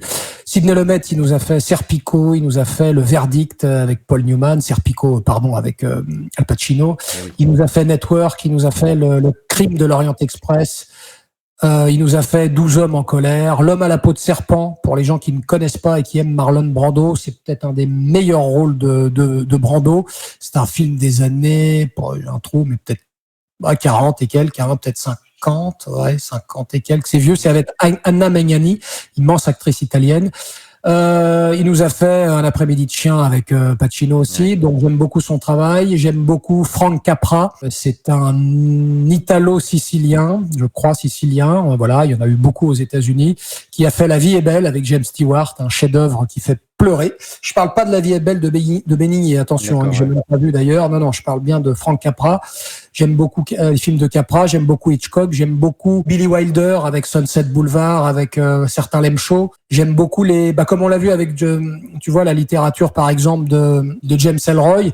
J'aime beaucoup aussi les films noirs des années 40, 50. J'aime beaucoup John Huston qui a fait Quand la ville dort, Le Faucon maltais avec Humphrey Bogart. On parlera des acteurs tout à l'heure. Voilà, ça c'est le genre de film que j'aime. Et en réalisateur, pêle-mêle, je dirais Alan Parker, Angel Art, Mississippi Burning, Midnight Express, Birdie. Tiens, d'ailleurs, Mississippi Burning, chef-d'œuvre, je crois. Il me semble que Gene Hackman est mort. Il avait 95 ans, je crois. Je n'en suis pas sûr. J'ai vu passer ça. Et puis Brian De Palma. Pour moi, ses deux meilleurs films, c'est Carlito's Way, c'est-à-dire L'Impasse, et Les Incorruptibles. Les Incorruptibles, j'avais 14 ans, 15 ans. La classe absolue. J'aime Martin Scorsese, évidemment, sur tout ce qu'il a fait en première partie. Je suis plus maintenant. Ça doit faire 10 ans, 12 ans que je suis pas allé au cinéma. La partie dans les années 90, il en a sorti de belles. Ouais, puis avant, les années 70 aussi. Enfin, les années 70 avec Taxi Driver. Oui. Ma génération, Les Affranchis aussi, bien sûr. Et puis tant d'autres. Après, t'as des grands, y compris, d'ailleurs, encore une fois, moi, je suis le premier à critiquer les Américains, leur politique. Et bon, on va pas parler de ça. Mais si on rentre dans le jeu, si tu veux, ils ont aussi de très grands réalisateurs, y compris les Anglais d'ailleurs. Je pense à Ridley Scott, par exemple, qui est quand même un grand réalisateur. Son frère Tony Scott était loin d'être un manchot. Il s'est suicidé. Il a aussi fait de bons films. Il avait une patte assez particulière. Mais voilà. Mais je suis plus sur les réalisateurs aussi plus classiques, en tout cas, ce que je disais tout à l'heure. Et puis, pour les réalisateurs français, c'est essentiellement des réalisateurs qui sont d'un autre temps. On en parlera peut-être avec les acteurs, des réalisateurs comme Julien Duvivier, Jean Renoir, Marcel Carnet, Gilles Grangier, Henri Verneuil. Voilà, tout ça, c'est évidemment des gens qui ont fait tourner Jean Gabin, pour la plupart. Voilà, et puis j'aime aussi beaucoup j'aime beaucoup le cinéma italien de l'époque. Il y a une époque aussi encore, dans les années 60, 70, où les Français faisaient du cinéma avec les Italiens. Il y avait beaucoup de coproductions franco-italiennes qui ont été de très très grandes réussites. Ça a été tué ensuite par des gens comme Berlusconi et la télévision. Un film qui m'a marqué, pour faire une petite anecdote, c'est Le voleur de bicyclette. C'est un film de Vittorio De Sica. On est dans le néo-réalisme italien, donc c'est juste après-guerre, je crois que c'est 1948. Et donc, c'est cette Italie qui est encore entre ses illusions perdues et le désarroi lié à cette après-guerre. Ce film est bouleversant. C'est l'histoire je crois que c'est en banlieue romaine. Ça fait très longtemps que je l'ai pas vu. Et c'est un papa qui doit aller travailler. Je crois qu'il colle des affiches. Lui aussi, il travaille dans une usine où il retrouve un boulot après parce qu'on lui vole son vélo. D'où le voleur de bicyclette. Et son vélo étant le seul, si tu veux, moyen de transport lui permettant de faire son travail. Dès lors qu'il n'a plus son vélo, il n'a plus de travail. Donc c'est vraiment l'Italie de la misère, l'Italie du chômage, l'Italie de la pauvreté.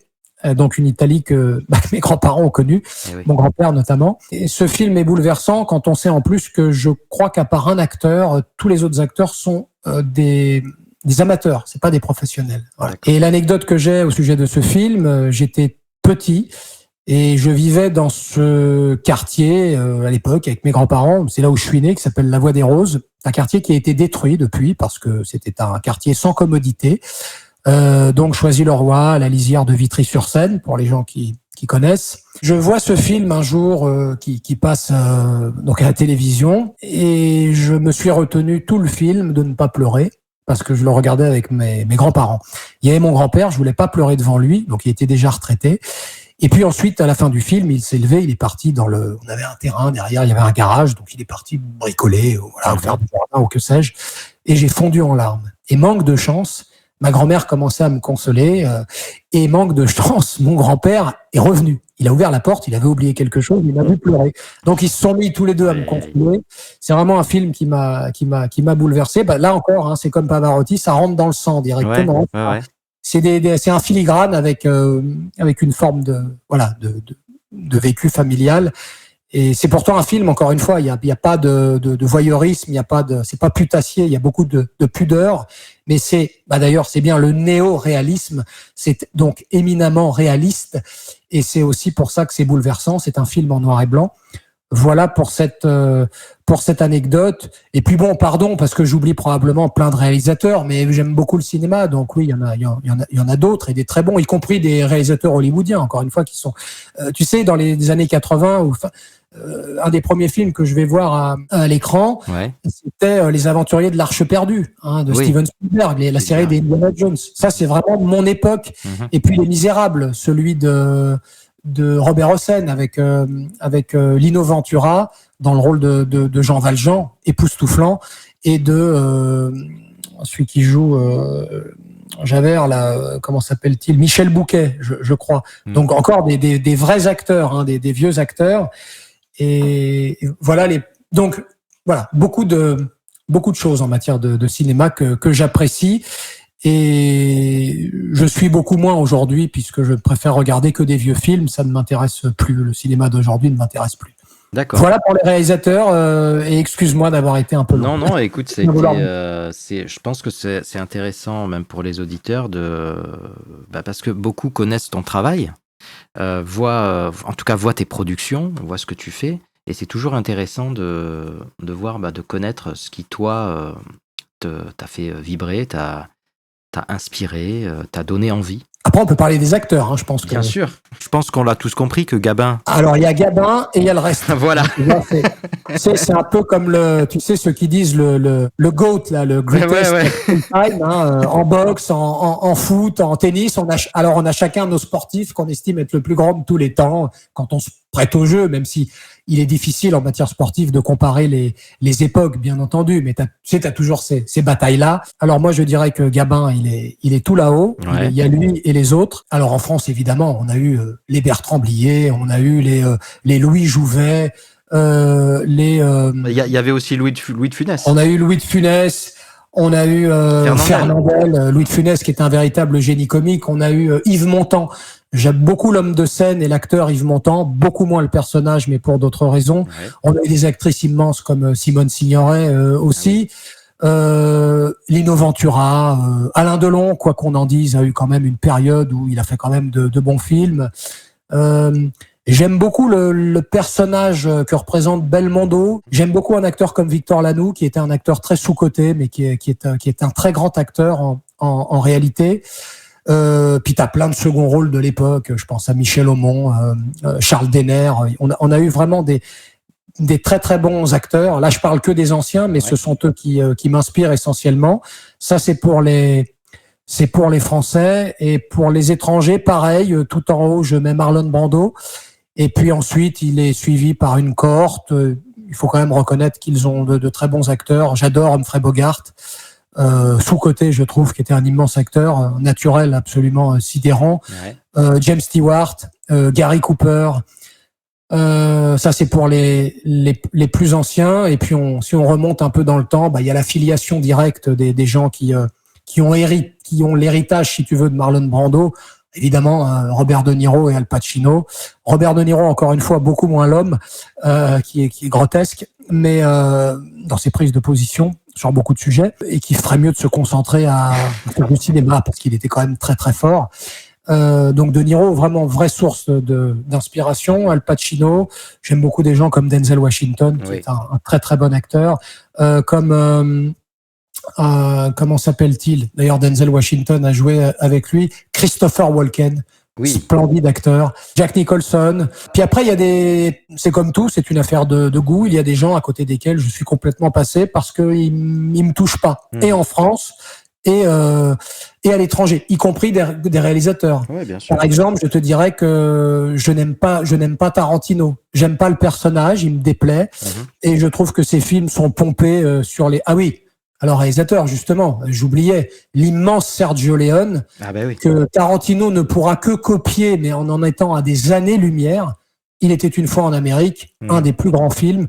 Le Bon, la Brute et le Truand. Il était une fois. Alors Clint Eastwood, immense réalisateur. J'aime beaucoup la personne en tant qu'acteur, même s'il est quand même très monolithique. Mais bon, c'est Clint Eastwood, donc point à la ligne. Voilà, voilà. Même s'il a pas toutes les finesses de beaucoup d'autres acteurs, il a quand même. Harry. Ouais, il a sa patte et c'est difficile déjà pour un acteur d'avoir une personnalité. Et lui, pour le coup, il en a une véritable. Voilà. Et donc Sergio Leone, immense réalisateur avec des films devenus cultes. Mais par exemple, oui, j'aime pas spécialement Tarantino. Je dis pas qu'il a fait que de la merde ou que ce qu'il fait est après, tout c'est une histoire de goût, c'est toujours pareil. C'est une histoire de goût. Et puis après, t'as plein d'acteurs hollywoodiens qui ont fait de bonnes et de moins bonnes choses. Tiens, toi et moi, par exemple, on aimerait, je crois, travailler sur une petite parodie de L'Arme Fatale. Je vais me faire taper dessus dans les commentaires, c'est certain. Mais quand tu m'en as parlé, c'était quoi? C'était peut-être l'an dernier, je crois. C'était dans. Je n'avais pas vu un seul L'Arme Fatale.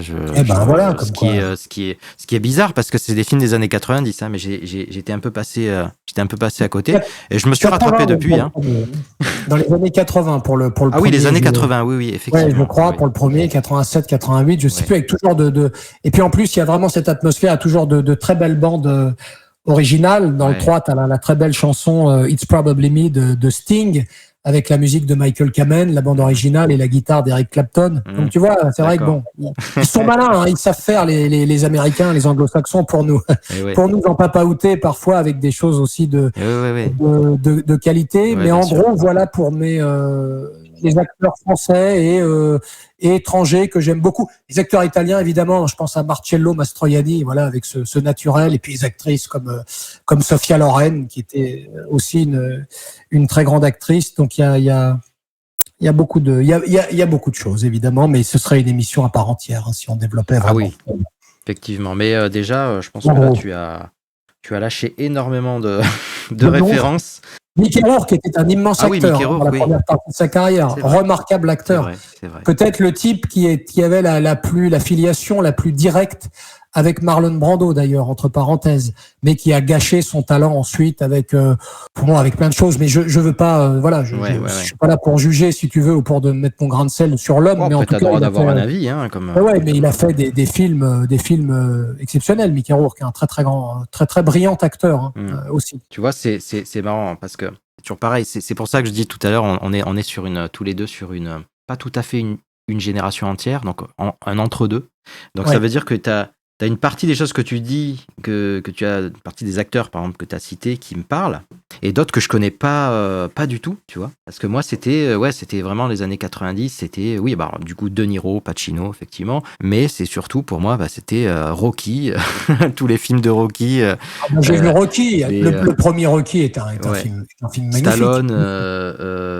Comme le premier Rambo. Oui. Bien sûr. Premier Rambo est un très beau film sur les conséquences de la guerre du Vietnam. C'est après que ça dérape, si tu veux. Dès qu'il y a une franchise, ça finit toujours par devenir des blockbusters. Mais le premier Rambo, le premier Rocky, totalement.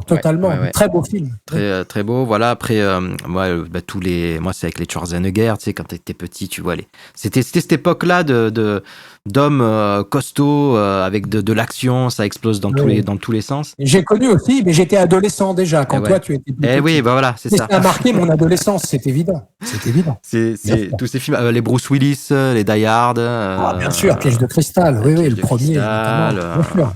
Moi, c'était Bruce Lee. Ah oui, j'ai connu Bruce Lee et même des films de kung-fu quand j'étais petit. Jackie Chan qui était une doublure à un moment donné. Je crois qu'il a fait des cascades pour Bruce Lee, je crois. Ça, tu vois ce que tu dis, ça m'évoque encore une fois des choses où dans la cité où j'habitais, une autre encore plus petit, j'avais un copain dans toute la cité qui s'appelait Sébastien aussi. C'est le seul dont les parents avaient un magnétoscope. Alors pour les gens qui chercher pour les plus jeunes, ce qu'est un magnétoscope. Je mettrai l'image peut-être pour aider certains. Un VHS. Donc, et son père avait une collection de films et donc on allait regarder des films chez lui. Il était le seul à avoir des magnétoscopes et donc il avait que des films d'action, des films de Bruce Lee, des films de les westerns, ça passait à la télé, mais des films, si tu veux, que j'ai découvert moi au magnétoscope comme La Rage de vaincre. Ah, ouais. C'est un vieux, tu sais, avec Laili. C'était d'un moine, un espèce de Shaolin, les combats de sabre, le mec se tranche un bras parce qu'il a perdu contre un grand maître, etc. Enfin, des trucs que j'y pigerais plus que dalle aujourd'hui, hein. C'est pas du tout mon univers, mais on regardait ça avec des grands yeux à l'époque et on sortait dehors se bastonner en copiant sur ce qu'on venait de voir. C'était la vie. Il n'y avait pas d'écran, il n'y avait pas. Donc, si tu veux, l'effet secondaire de ces films-là, c'est qu'à la fin, tu regardais un film de karaté, à la fin, tu voulais faire du karaté. Tu regardais un film de boxe, tu voudrais des Rocky, tu voulais être boxeur, tu vois. Tu finis par te battre avec ton copain. Mais c'était bonne ambiance. Oui, voilà, toujours dans la bonne ambiance, bien sûr. Voilà. Mais voilà. Et donc, oui, les Bruce Lee, il y avait les Van Damme, moi, les Van Damme qui m'ont beaucoup marqué. Kickboxer, Bloodsport. Alors moi j'étais déjà plus grand, je pense, et donc j'étais déjà un peu passé à autre chose. Ça m'a beaucoup moins tu vois, moi je suis toujours pas passé à autre chose. De temps en temps, je regarde. Tu vois, ça je peux plus. Je fais découvrir au petit, puis après il veut se battre aussi, puis du coup on se bagarre. Oui, mais je me bats beaucoup avec mon fils.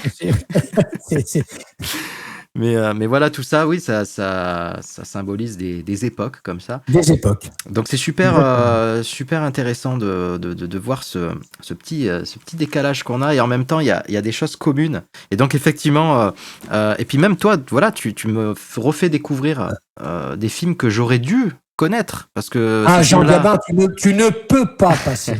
Tu n'as pas le droit. J'allais dire Jean Gabin, pardon. Jean Gabin, tu ne peux pas passer à côté. D'ailleurs, on peut le dire aux auditeurs hors antenne, je t'ai l'autre fois fourni une liste de 11 films que tu dois absolument voir avec Jean Gabin. Ouais. Et j'en ai vu un. J'ai vu Touche pas au Grisby. Avec donc Gabin, Lino Ventura. Ah mais il y en a tant. Mais bon, tu les verras tous, mais tu peux pas passer à côté de Jean Gabin, c'est pas possible. Et oui, sur l'arme fatale, oui, on a peut-être quelque chose à faire. Peut-être. N'en disons pas trop. On n'en dira pas plus. Voilà, on va peut-être. Je pense qu'on a balayé large là. Oui. Allez, peut-être une dernière question. Si tu pouvais jouer dans n'importe quel film, imagine. Bon, là, c'est du fantasme. Hein. Film ou série. Film ou série. Existant. Tu refais le truc et je suis dedans. C'est ça. Exactement. Si tu pouvais choisir de jouer dans n'importe quel film ou série existante. Alors, série, ça va être très facile. Quand j'étais gamin, moi, mes trois séries, c'est Magnum, Starsky et Hutch et Deux flics à Miami. Il y en a plein d'autres, mais c'est les trois. Voilà. D'accord. Je rentre pas plus dans le détail. La série dans laquelle, si on est à refaire, on te dit c'est toi. Je suis Vic Mackey ou Shane Vendrell, l'un ou l'autre, ça dépend, dans la série The Shield, j'ai vu 2 fois les 7 saisons avec un égal plaisir. Donc sans réfléchir tout de suite dans The Shield. Ouais. C'est flic pourri de Los Angeles. Ça doit être un bonheur à jouer. Donc The Shield, point à la ligne. Ok. C'est bien parce que là au moins tu sais ce que tu es sur un film du coup. Je te dirais dans une sorte de remake du Clan des Siciliens d'Henri Verneuil avec le trio Gabin, Ventura et Alain Delon. Ça c'est un genre de film qui me plaît et qui me plaît encore évidemment beaucoup. C'était ce qu'on appelait le cinéma de papa qui devient maintenant le cinéma de grand-papa. Oui, avec le temps, c'est normal. Voilà plutôt ce genre. On voit. Donc je n'ai pas été très précis au final, mais j'espère que on a compris l'idée. On a clairement compris l'idée. Et de toute manière, je vais te dire un truc, c'est que quand on te voit. Pas dans des films d'intello, certainement pas. Non, mais en fait, quand on te voit de toute manière dans tes capsules, on comprend déjà directement sur quel type d'acting on est.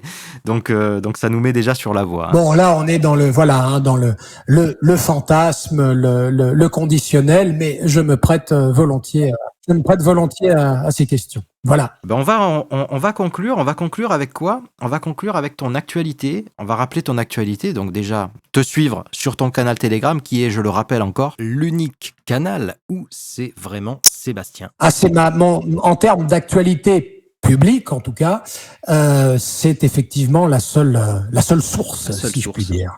Voilà. Exactement. Et tu as des projets à venir Oui. ou peut-être des idées de projets éventuellement. Alors, j'ai plus qu'une idée puisque j'ai écrit un album de chansons qui a pu intéresser quelqu'un qui serait à même de le produire. Et puis bon, les choses ne se sont pas faites.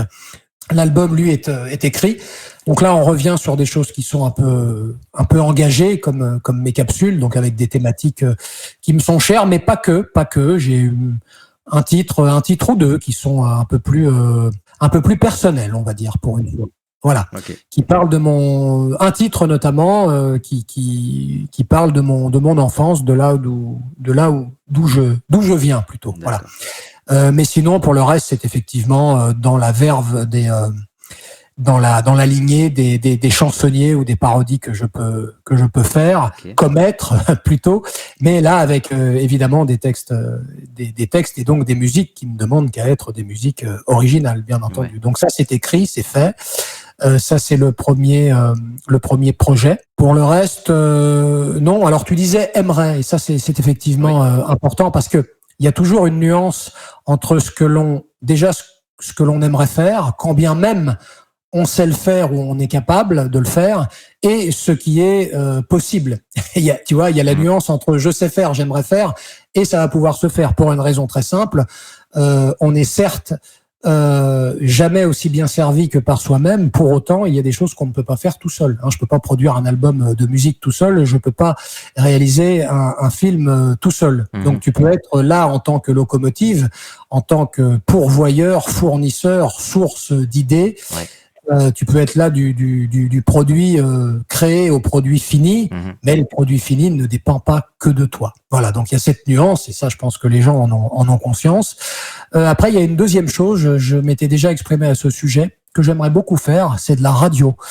Mais avec des émissions solides, des émissions, ça peut être des émissions d'histoire, des émissions sur des pans d'histoire que l'on travaillerait, des émissions sur la politique, sur la métapolitique, voilà, j'ai d'autres idées. Ça peut être des émissions sur ce dont nous venons de traiter, à savoir la culture, ou plutôt retransmettre un goût pour une véritable culture, et pas pour une sous-culture qui est en train de détruire finalement celle qui est la nôtre. Mais là, on va rentrer rapidement dans le politique, donc je ne digresserai pas trop.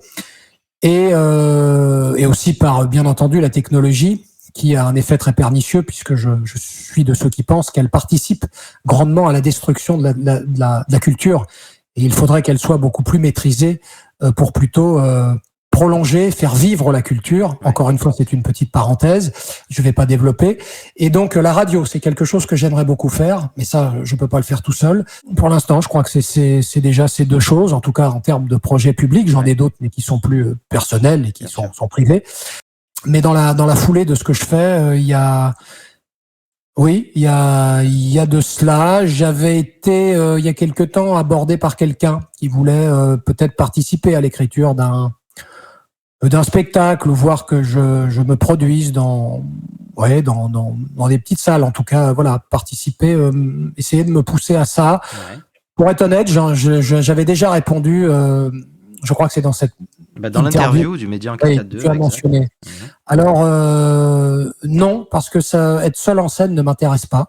C'est comme ça. Alors, ça peut paraître paradoxal, mais comme je l'ai déjà dit, je n'ai pas varié là-dessus. Ce que je fais dans le format qui est celui que j'ai choisi, je pense que ça se suffit comme ça. Je n'ai pas besoin d'être redondant.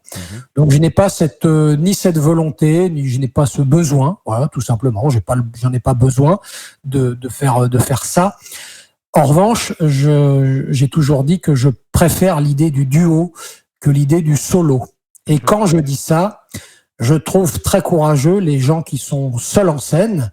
Déjà, ça veut dire que tu quand même prétends que tu peux intéresser les gens tout seul. Encore une fois, que j'aime ce que fait quelqu'un ou que je n'aime pas du tout ou que ça ne m'intéresse pas, il n'en demeure pas moins que je trouve que, il faut le faire. Alors, j'ai pas dit que j'en avais pas la capacité, j'ai dit que je n'en avais pas envie. C'est comme ça, je préfère partager, je préfère la notion d'échange et donner la réplique à à une personne, donc je maintiens ça. Voilà, je pense qu'on a pour l'instant, c'est ce qui me vient à l'esprit, si tu veux, dans tes envies là. En tout cas, dans ce pourquoi je pourrais être à l'initiative. D'accord. C'est-à-dire donner une impulsion parce que j'ai déjà de la matière à. Oui.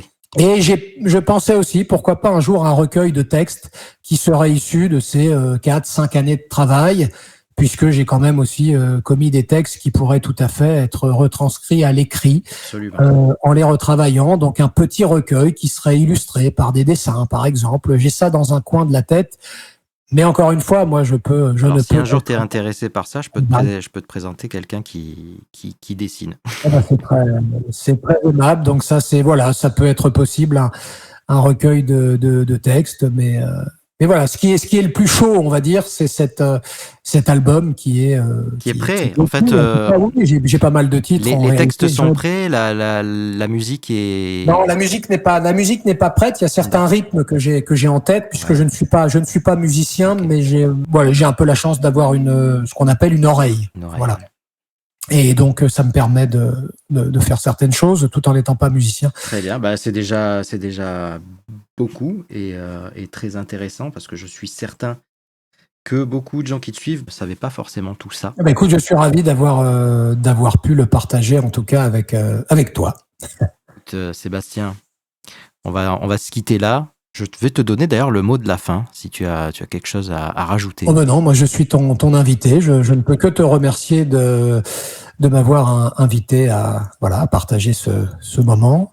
Et j'espère simplement que les auditeurs ne se seront pas trop ennuyés et que certaines choses leur auront plu et qu'ils en sauront un peu plus, si toutefois cela peut les intéresser. Alors merci. Merci à toi d'avoir accepté l'invitation. Merci aux auditeurs d'avoir suivi le podcast. Mettez un pouce, un j'aime, un commentaire, partagez, ça aide beaucoup la chaîne. Je vous dis à très vite pour un prochain podcast. À très bientôt Sébastien. À bientôt Strikey et au revoir aux auditeurs. Merci.